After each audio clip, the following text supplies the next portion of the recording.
दुनिया के लिए सबसे बड़ी खबर है, भारत के लिए दर्दनाक खबर भी है। प्रधानमंत्री नरेंद्र मोदी की तरफ से सिग्नल है कि करारा जवाब मिलेगा। उससे पहले मैं आपको दिखाऊं आज की सबसे हिला देने वाली तस्वीर। लेफ्टिनेंट नरवाल का पार्थिव शरीर आप देख रहे हैं। उनकी पत्नी उन्हें अंतिम विदाई के लिए जिस वक्त पहुंची थी, ये तस्वीर है। पति के पार्थिव शरीर से कुछ कहती रही, लोगों से कुछ कहती रही और उसके बाद उनके पार्थिव शरीर को सलाम किया। आप देख रहे थे लेफ्टिनेंट नरवल पत्नी।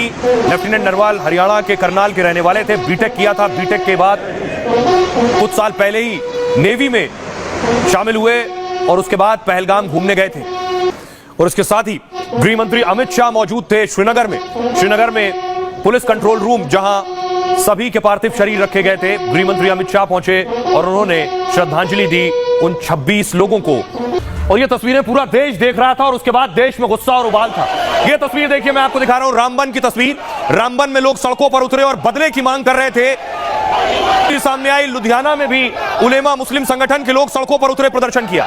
सिक्योरिटी सबसे बड़े स्तर की ये कैबिनेट कमेटी होती है जो सुरक्षा मामलों पर बात करती है। आखिर क्या हुआ इस बैठक में, बड़ी बात यह है, ये मैं आपको बताऊं।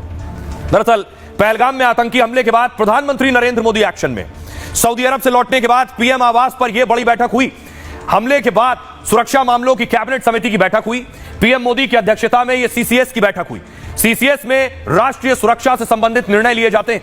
समिति में आंतरिक और बाहरी सुरक्षा से संबंधित मुद्दों पर भी चर्चा होती है। यही समिति रक्षा मुद्दों पर अंतिम फैसले लेती है। सीसीएस की बैठक में प्रधानमंत्री के साथ रक्षा मंत्री राजनाथ सिंह मौजूद थे। गृह मंत्री अमित शाह खुद मौके से हालात का जायजा लेकर पहुंचे थे।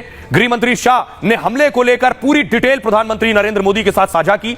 सीसीएस की बैठक में वित्त मंत्री और विदेश मंत्री भी शामिल थे। बैठक में खुद एनएसए अजीत डोभाल को भी आप देख पा रहे हैं, सबसे अंतिम कुर्सी पर बैठे। सीसीएस की बैठक से पहले डोभाल प्रधानमंत्री नरेंद्र मोदी से मिले।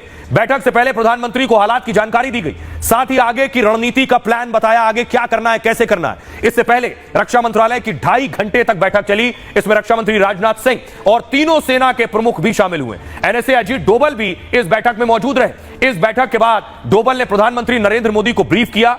पीएम मोदी पूरे घटनाक्रम पर लगातार नजर बनाए हुए। सरकार को क्या एक्शन लेना है, इस पर पीएम की नजर है। आगे क्या तैयारी है, क्या करना है, किस तरह से ग्राउंड पर आगे बढ़ना है, इन सब बातों पर पल पल की पूरी जानकारी ले रहे हैं पीएम मोदी।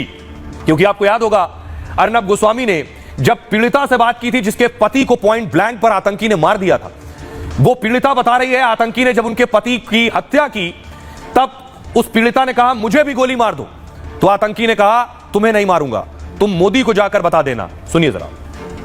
जिस बंदे ने मेरे पति को मारा ना, वो वही जा रहा था। मैंने उससे बोला मुझे भी मारो, तूने मेरे पति को मारा। मेरे सन में भी बोला तो उसने हमें नहीं मारा, उसने बोला मोदी को बोलो।